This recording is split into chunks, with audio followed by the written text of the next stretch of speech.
Doctor Agarwal's கண் மருத்துவமனை இலவச கண் பரிசோதனையை வழங்குகிறது. Book appointment now. தான் இருக்கின்ற வரையில் தமிழகத்தில் பாஜக வளராது என நாம் தமிழர் கட்சியின் ஒருங்கிணைப்பாளர் சீமான் தெரிவித்துள்ளார். விழுப்புரத்தில் செய்தியாளர்களை சந்தித்த அவர், தமிழகத்தில் தாங்கள் மக்கள் கூட்டணியில் இருக்கிறோம் என்றும் தேர்தலுக்கு 8 மாதங்கள் உள்ள நிலையில் என்ன செய்ய போகிறோம் என்பதை மாநாட்டில் அறிவிப்பதாகவும் தெரிவித்தார். மேலும் திமுகவை எதிர்க்க நாங்கள் ஓரணியில் இல்லை, திமுகவை எதிர்க்கும் ஒரே அணியாக இருக்கிறோம் என்றும் தெரிவித்துள்ளார். திமுக சொல்லுது பிஜேபி வரவிடாம வீழ்த்தணும்ட்டு, அது ஒரு அணி. திமுக மறுபடியும் வரவிடக்கூடாது, அதை வீழ்த்தணும்னு அது ஒரு அணி. அவங்க ஓரணிங்கிறாங்க, நாங்கள் மட்டும்தான் ஒரே அணியில் இருக்கிறோம், இது எல்லாத்தையும் வீழ்த்தணும்ட்டு. எங்களுக்கு ஒரு கோட்பாடு இருக்கு, ஒரு தீமைக்கு மாற்று தீமை இல்லை.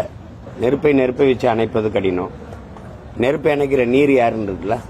டாக்டர் அகர்வால்ஸ் கண் மருத்துவமனை இலவச கண் பரிசோதனையை வழங்குகிறது. Book appointment now.